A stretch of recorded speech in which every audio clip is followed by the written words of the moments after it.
If your command prompt is not running as administrator on Windows, do not worry as there's an easy fix. Now in this video post, we will show you how to resolve the problem. Firstly, try restarting your computer first. Now this simple step can often solve many of your issues since it will reset the faulty settings, and this will clear out any temporary files that may be causing the problems. But if that did not work, you can create a desktop shortcut that executes command prompt with elevated privileges.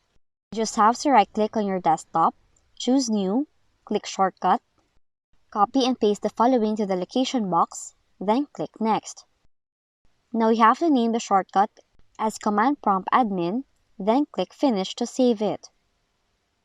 Once done, right-click on the Command Prompt shortcut icon, select Properties from the menu, select Advanced option, click Run as Administrator, then check the Run as Administrator box, and then click OK to save your changes.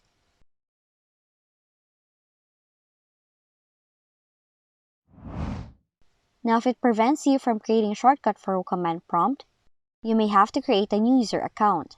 To do this, open Control Panel, navigate to User Accounts, click Manage Another Account, click on the Add a New User in the PC Settings link, and follow the steps to create a new user account with administrative privileges. Now once you have your new admin account set up, log in with it, and launch command prompt again as an administrator. And those are the following ways if your command prompt is not running as administrator on your Windows computer. If you found this video helpful, kindly like and subscribe. You may also click and turn on the notification bell so you can be notified from whenever we release new videos.